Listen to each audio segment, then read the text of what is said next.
नमस्कार मेरे प्यारे साथियों, क्रैक परीक्षा में आप सभी का हार्दिक स्वागत है। मैं हूं अमित और लेकर आया हूं आप सभी को आरआरसी ग्रुप डी में जितने भी क्वेश्चंस इलेक्ट्रिसिटी से बनते हैं उन सभी का इम्पोर्टेंट क्वेश्चंस। सो फ्रेंड्स, हम चलते हैं क्वेश्चन की तरफ, देखते हैं।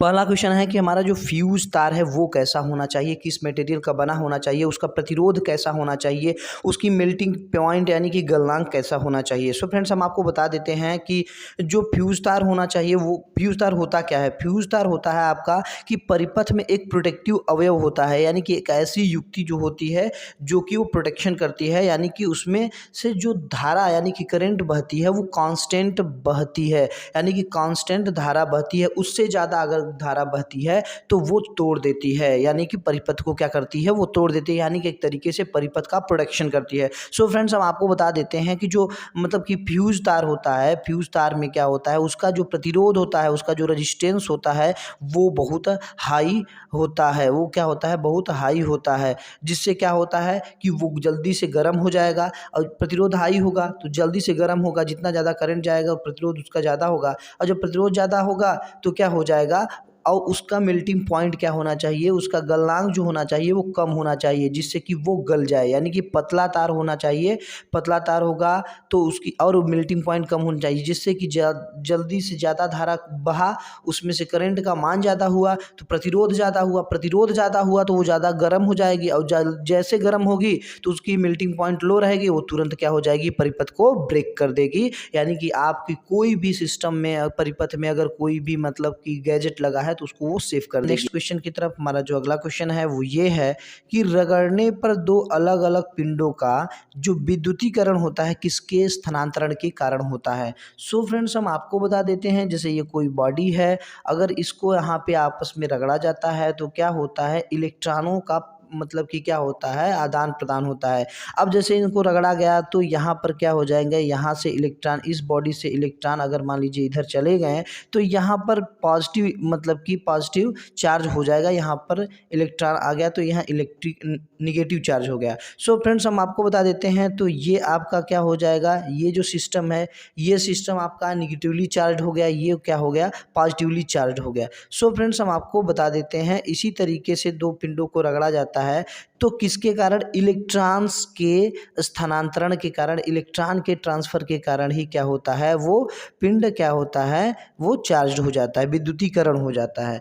तो चलते हैं फ्रेंड्स, हम अगले क्वेश्चन की तरफ। एक बात और बता देते हैं कि आप हमेशा याद रखिए कि जब इलेक्ट्रॉन जिस दिशा में, अगर मान लीजिए इलेक्ट्रॉन्स की दिशा ये है बहने की, तो जो करंट की होती है जस्ट इलेक्ट्रॉन के बहने के जस्ट अपोजिट यानी कि विपरीत होती है। सो फ्रेंड्स, हम चलते हैं अगले प्रश्न की तरफ। हमारा जो अगला प्रश्न है वो ये है कि आवेश का एसआई मात्रक क्या होता है, आवेश का एसआई मात्रक क्या होता है। सो फ्रेंड्स, हमको बता देते हैं ऑप्शन के हिसाब से। जैसे ये बोल्ट है तो ये क्या किसका है, ये तो आपका विभवांतर का है, तो ये विभवांतर का हो गया एसआई मात्रक। जो ओम हो गया वो रेजिस्टेंस का हो गया एसआई मात्रक। को हम चलते हैं, देखते हैं यहाँ पर क्या है कि ये है जूल है। जूल आप लोग जानते ही हैं किसका है, वर्क का है, यानी कि कार्य का है एसआई मात्रक। और जो कुलाम है, और ये जो कुलाम है ये किसका है, चार्ज का है, चार्ज का है, आवेश का है।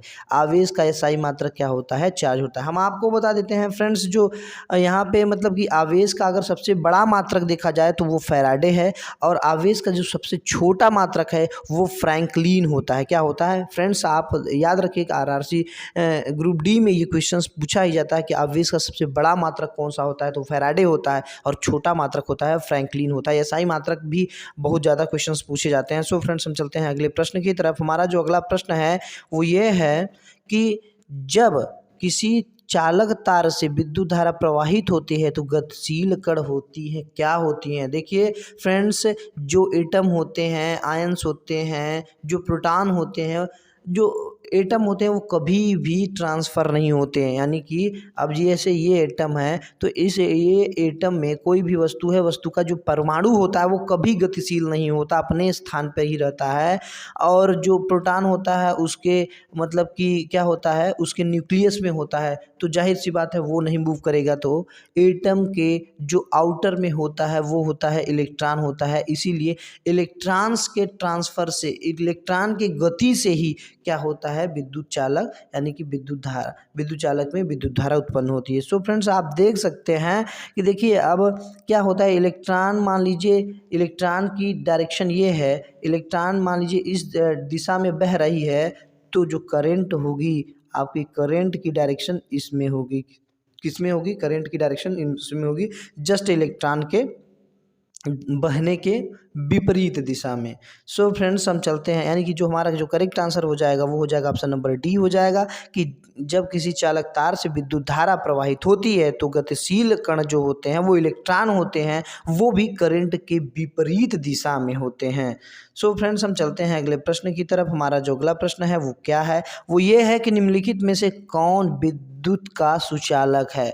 देखिए विद्युत का सुचालक कौन होता है, सुचालक होते कौन है। सो फ्रेंड्स हम आपको बता देते हैं, सुचालक वे पदार्थ होते हैं जिनसे होकर विद्युत धारा क्या होती है, आसानी से बहती है, क्या होती है, आसानी से प्रवाहित होती है। अब जैसे देख लेते हैं, जैसे तांबा हुआ, एल्युमिनियम, जस्ता, सोना, चांदी आदि, ये सभी क्या है, चालक हैं, यानी कि विद्युत कंडक्टर हैं। ये अपने अंदर से आसानी से करेंट्स को बहने देते हैं। इनका जो रेजिस्टेंस होता है, प्रतिरोध होता है, वो बहुत ही कम होता है। हम आपको बता देते हैं, अगर सबसे अच्छे बेस्ट कंडक्टर की बात किया जाए तो ये चांदी है, लेकिन ये बहुत ही कॉस्टली होता है, इसीलिए ये विद्युत परिपथ में इनका यूज नहीं होता। सो फ्रेंड्स हम आपको बता देते हैं, यानी कि चालक यानी कि विद्युत के चालक वो होते हैं, वो अच्छे होते हैं जिनका प्रतिरोध बहुत कम होता है, यानी कि करंट यानी धारा के बहने के रोकने के लिए उसमें गुण कम होते हैं। जैसे चांदी है, इसमें प्रतिरोध जो होता है बहुत कम होता है और धारा आसानी से बह जाता है, इसीलिए दूर दूर तक यानी लंबे डिस्टेंस को ट्रेवल करवाने के लिए जो करंट होती हैं वो क्या होती हैं, वो बेस्ट कंडक्टर के ही बनाए जाते हैं। सो फ्रेंड्स हम आपको बता देते हैं, जो हमारा जो करेक्ट आंसर हो जाएगा वो हो जाएगा कि क्या है कि यानी निम्नलिखित में से कौन विद्युत का सुचालक है। तो हम आपको बता देते हैं, जो इसमें से ग्रेफाइट है वो क्या है, वो विद्युत का सुचालक है, यानी कि अपने अंदर से इलेक्ट्रिसिटी यानी कि करंट को बहने देगी। सो फ्रेंड्स हम चलते हैं अगले प्रश्न की तरफ। हमारा जो अगला प्रश्न है वो ये है कि विभवांतर का कह रहा है कि विभवांतर का मात्रक क्या होता है, यानी कि विभवांतर का मात्रक क्या होता है, यानी कि ये पूछ रहा है विभवांतर का। देखिए यहाँ पर क्या है, विभवांतर होता क्या है, यहाँ पर एक विभव होता है, यहाँ पर मान लीजिए विभव ए है, ये विभव बी है, तो इस विभव ए और विभव बी के जो डिफरेंस होती है, यानी विभव बी माइनस विभव ए कर देंगे तो ये आ जाएगा आपका विभवांतर। यानी कि दो बिंदुओं के विभव के पोटेंशियल के डिफरेंस को ही क्या कहते हैं, पोटेंशियल डिफरेंस, यानी कि विभवांतर कहते हैं। अब हम आपको बता दें, जो विभवांतर होता है जो वो होता क्या है कि यानी कि एक पॉइंट पे मान लीजिए ये है क्या, मतलब कि क्यू आवेश, तो ए से लेकर बी तक, ए से लेकर बी तक क्यू चार्ज को ले जाने में जो किया गया कार्य है वही क्या है, यानी कि V इक्वल टू क्या है, यानी कि कार्य किसके द्वारा, क्यू चार्ज के द्वारा एक बिंदु से दूसरे बिंदु तक ले जाने के लिए किया गया कार्य ही क्या है, विभवांतर है। अब विभव का अंतर है, पोटेंशियल का अंतर है। सो फ्रेंड्स उसका मात्रक क्या हो जाएगा, हो जाएगा वोल्ट हो जाएगा, ऑप्शन नंबर सी हो जाएगा। एम्पियर जो होता है वो करंट का ऐसा ही मात्रक होता है, और जो होता है आपका पावर का वो होता है वाट का वाट होता है, और जो रेजिस्टेंस यानी प्रतिरोध होता है उसका होता है ओम होता है। सो फ्रेंड्स हम इसके बारे में भी थोड़ा सा बता देते हैं, डिटेल्स बता देते हैं कि जो विभवांतर होता है यानी कि पोटेंशियल डिफरेंस होता है, उसको मापने के लिए क्या होता है, पोटेंशियोमीटर यानी कि विभव मापी होता है। ये ऐसा उपकरण होता है कि जो दो बिंदुओं के बीच पोटेंशियल डिफरेंस यानी कि विभवांतर मापने के काम आता है। सो फ्रेंड्स हम आपको अगले क्वेश्चन की तरफ ले चलते हैं। हमारा अगला क्वेश्चन आया है कि विद्युत बल्ब का जो तंतु होता है वो किस धातु का बना होता है। सो फ्रेंड्स हम आपको बता देते हैं, जो विद्युत बल्ब होती है उसका जो मतलब कि तंतु होता है वो टंगस्टन का बना होता है। किसका बना होता है, टंगस्टन का बना होता है, यानी कि उसका जो फिलामेंट होता है वो बना होता है टंगस्टन का, जिसका जो वैज्ञानिक नाम है वोल्फ्राम है, यानी कि W से डिनोटेड किया जाता है। सो फ्रेंड्स हम आपको बता देते हैं कि इसका जो मतलब कि रजिस्टेंस होता है इतना हाई होता है कि जब उसमें धारा जाती है तो वो इतना रजिस्टेंस के कारण इतना गर्म हो जाती है कि अपने आप को वो प्रज्वलित कर लेती है, यानी कि वो अपने आप से इतना हीट हो जाती है कि वो अपने अंदर से रोशनी पैदा करने लगती है।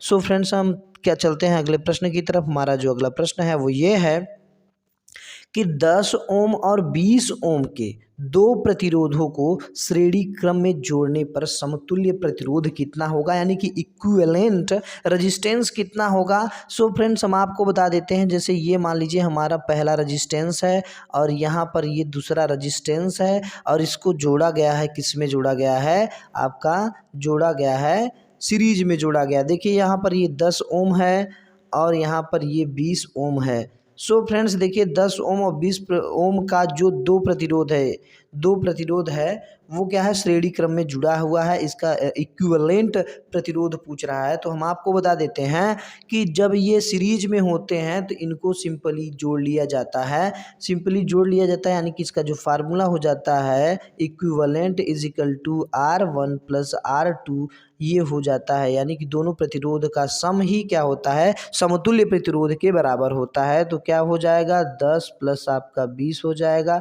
तो यानी कि आंसर जो हो जाएगा 30 ओम का हो जाएगा। और फ्रेंड्स हम आपको ये भी बता देते हैं कि जो श्रेणी क्रम होता है, सीरीज होता है, उसमें जो करेंट्स होती है वो समान होती है, लेकिन जब समांतर में हो जाती हैं तो करेंट्स डिफरेंट हो जाती हैं, लेकिन जो वोल्टेज होती हैं यानी कि वो क्या हो जाती हैं, वो समान हो जाती हैं। और सीरीज में, श्रेणी क्रम में करेंट सेम होता है और वोल्टेज डिफरेंट होता है। सो फ्रेंड्स हम चलते हैं अगले प्रश्न की तरफ। हमारा जो अगला प्रश्न है वो ये है कि बैटरी से किस प्रकार की धारा प्राप्त होती है। तो आप लोग जानते ही हैं डायरेक्ट करंट होता है, डीसी प्राप्त होती है। सो फ्रेंड्स हम आपको चलते हैं लेकर अगले प्रश्न की तरफ। हमारा जो अगला प्रश्न होता है वो क्या होता है कि अमीटर को विद्युत परिपथ में कैसे जोड़ा जाता है। सो फ्रेंड्स हम आपको सबसे पहले ये बता देते हैं कि अमीटर क्या करता है, अमीटर करता है आपका इलेक्ट्रिक करंट को मापता है। किसको मापता है, इलेक्ट्रिक करंट, यानी कि धारा को मापता है। तो अब धारा किसमें समान रहती है, किसमें, सीरीज में यानी श्रेणी क्रम में रहती है या समांतर क्रम में रहती है। तो जब जिसमें समान रहेगी उसी को, समान रहने का मतलब कि कोई भी अगर गैजेट है उसमें से धारा समान, मतलब कि पूरी की पूरी धारा प्रवाहित होगी तभी तो वो पूरा मापेगा। इसीलिए क्या किया जाता है, हमेशा क्या किया जाता है, अमीटर को हमेशा श्रेणी क्रम में जोड़ा जाता है, जिससे कि करंट का मान जो रहे, वैल्यू रहे, वो समान रहे और पूरा का पूरा करंट उसमें से होकर गुजरे। अगर यही पैरेलल में लगा देते हैं तो पैरेलल में क्या होता है, करंट यानी कि धारा का जो मान होता है वो डिफरेंट होता है। इसलिए उस अमीटर से पूरा जो करंट है वो नहीं प्रवाहित होगा, तो हम लोग माप ही नहीं पाएंगे। इसीलिए श्रेणी क्रम में लगाया जाता है, जिससे क्या होता है कि पूरी की पूरी धारा उसमें से होकर जाती है। क्योंकि सीरीज में, श्रेणी क्रम में धारा का मान समान रहता है। तो सो फ्रेंड्स इसीलिए हम इसको क्या करते हैं, श्रेणी क्रम में जोड़ते हैं, यानी कि जो हमारा जो करेक्ट आंसर हो जाएगा ऑप्शन नंबर ए हो जाएगा। फ्रेंड्स हम आपको बताते हैं जो अमीटर होता है उसको श्रेणी क्रम में इसलिए जोड़ते हैं क्योंकि आपको हम रीजन बता ही दिए हैं। और इसका जो प्रतिरोध होता है बहुत ही कम होता है। इसका प्रतिरोध जो होता है, आप ध्यान दीजिएगा, इसका प्रतिरोध बहुत ही कम होता है, यानी कि लगभग शून्य के बराबर होता है, जिससे कि इसमें धारा का मान चेंज नहीं होता, यानी कि धारा का मान चेंज नहीं होता। सो फ्रेंड्स हम चलते हैं अगले प्रश्न की तरफ। हमारा अगला प्रश्न है ये है कि वोल्ट मीटर को विद्युत परिपथ में कैसे जोड़ा जाता है। अब ध्यान दीजिएगा, अब जो हम आपको बताएं कि जो करंट होता है वो श्रेणी क्रम में क्या होता है, समान होता है, लेकिन जो वोल्टेज होता है वो क्या होता है, किसमें समान होता है, वो होता है पैरेलल में समान होता है। किसमें समान होता है, पैरेलल में समान होता है। इसीलिए कि पूरा का पूरा वोल्टेज मतलब कि मिले किसमें, समांतर क्रम में। और जो वोल्ट मीटर होता है वो वोल्ट मीटर, इसीलिए इसको लगाया जाता है किसमें, इसको लगाया जाता है आपका समांतर क्रम में, जिससे कि पूरा का पूरा वोल्टेज इस वोल्ट मीटर से होकर गुजरे। जिससे हमें वोल्ट मतलब कि पोटेंशियल डिफरेंस यानी कि विभवांतर का पता लग जाए। समझ रहे हैं ना। तो जो हमारा जो करेक्ट आंसर हो जाएगा वो हो जाएगा ऑप्शन नंबर जो बी हो जाएगा, समांतर क्रम में। आपको रीजन मैं बता दिया, रीजन किस लिए, क्यों, क्योंकि समांतर क्रम में जो होता है वोल्ट जो होता है वो सेम होता है, वोल्ट सेम होता है और करंट डिफरेंट होता है। तो जिसमें सेम होगा तभी तो पूरा वोल्टेज इससे होकर गुजरेगा और वो माप लेगी। सो फ्रेंड्स हम चलते हैं अगले प्रश्न की तरफ। हमारा जो अगला प्रश्न है वो ये है कि विभवांतर मापने वाले यंत्र को क्या कहते हैं। वही है, पोटेंशियल डिफरेंस को मापने वाले को क्या कहते हैं, तो वो क्या होता है, वोल्ट मीटर होता है। यानी कि ऑप्शन नंबर जो बी होता है, विभवांतर यानी कि वोल्ट मापी यानी कि वोल्ट मीटर से मापा जाता है। हम आपको बता देते हैं जो अमीटर होता है वो करंट को मापता है और जो गैल्वेनोमीटर होता है वो करंट की बहुत ही कम अमाउंट को मापता है। यानी कि बहुत ही कम, यानी कि बहुत छोटी करंट की अमाउंट रहेगी उसको गैल्वेनोमीटर के द्वारा मापा जाता है, केवल इंडिकेशंस के द्वारा। सो फ्रेंड्स हम आपको चलते हैं लेकर अगले प्रश्न की तरफ। क्या होता है अगला प्रश्न, क्या होता है कि एक वोल्ट क्या कहलाता है। हम आपको बताएं कि बिंदु ए है, बिंदु बी है और क्यू चार्ज के द्वारा ए से बी तक ले जाने के लिए जो किया गया कार्य होता है वही क्या होता है, वोल्टेज होता है। यानी कि वोल्टेज इज इक्वल टू क्या हो जाएगा, डब्ल्यू अपान क्यू हो जाएगा। यानी कि डब्ल्यू जो होता है जूल होता है और क्यू जो होता है वो कुलाम्ब होता है। यानी कि जूल बटे कुलाम्ब, यानी कि ऑप्शन नंबर जो बी हो जाएगा वो करेक्ट हो जाएगा, जूल बाई कुलाम्ब होता है। और वोल्ट आप समझ ही रहे हैं कि विद्युत चाहे विभव हो, चाहे विभवांतर हो और चाहे इलेक्ट्रोमोटिव फोर्स हो यानी कि विद्युत वाहक बल हो, इन सभी का जो होता है वो वोल्ट होता है। और हम आपको बता देते हैं जो वोल्ट होते हैं, मतलब आलेसांद्रा वोल्ट जो थे, आलेसांद्रो वोल्टा जो वैज्ञानिक थे वो मतलब कि क्या बनाए थे, सेल बनाए थे। वो क्या बनाए थे, वो रासायनिक बैटरी बनाए थे, वोल्टेइक सेल जिसे बोलते हैं। उन्हीं के सम्मान में ये वोल्ट यूनिट, एसआई यूनिट उन्हीं के नाम पर रखा गया है। सो फ्रेंड्स हम चलते हैं अगले प्रश्न की तरफ। हमारा जो अगला प्रश्न है वो ये है कि किलोवाट घंटा का मात्रक है, किसका मात्रक है, किलोवाट घंटा किसका मात्रक है। तो जो किलोवाट घंटा होता है वो पावर का मात्रक होता है। किसका होता है, वो शक्ति का मात्रक होता है, विद्युत शक्ति का मात्रक होता है। और हम आपको बता दें किलोवाट घंटा यानी कि किलो वाट हावर्स, और यही किलो को हम कन्वर्ट कर देते हैं 1000 में और यही वाट हो जाएगा। और यही घंटा को सेकंड में यानी कि 3600 हो जाएगा। यानी कि 3.6 इंटू 10 के पावर कितना हो जाएगा, 6 वाट हो जाएगा।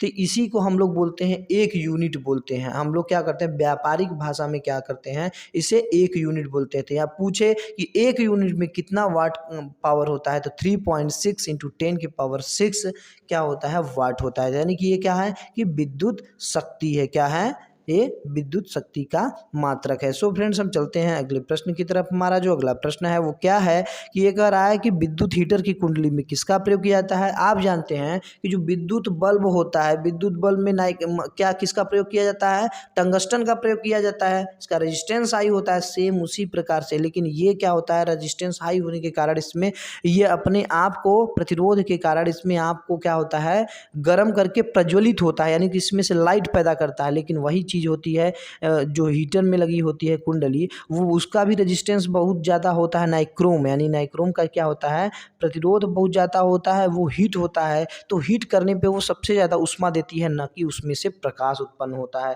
प्रकाश बहुत कम उत्पन्न होता है लेकिन जो ऊष्मा होती है बहुत ज़्यादा उत्पन्न होती है। सो फ्रेंड्स हम चलते हैं अगले प्रश्न की तरफ। हमारा जो अगला प्रश्न है वो ये है, हमारा जो अगला प्रश्न है ये है कि विद्युत चुंबक किसके बनाए जाते हैं। तो जो करेक्ट आंसर हो जाएगा ऑप्शन नंबर डी हो जाएगा, नरम लोहे यानी कि सॉफ्ट आयरन के बनाए जाते हैं। सो फ्रेंड्स हम चलते हैं अगले प्रश्न की तरफ। हमारा जो अगला प्रश्न है वो ये है कि विद्युत धारा उत्पन्न करने की युक्ति क्या होती है। देखिए क्या होती है, अमीटर जो होती है वो क्या होती है, एक करंट्स को मापने की मतलब कि मीटर होती है, युक्ति होती है। गैल्वेनोमीटर क्या होती है, करंट की छोटी मतलब कि अमाउंट को मापती है। और जो जनित्र होता है, जनित्र यानी जनरेटर जो होता है वो मैकेनिकल एनर्जी को इलेक्ट्रिकल एनर्जी में कन्वर्ट कर देता है, यानी कि विद्युत धारा में परिवर्तित कर देता है।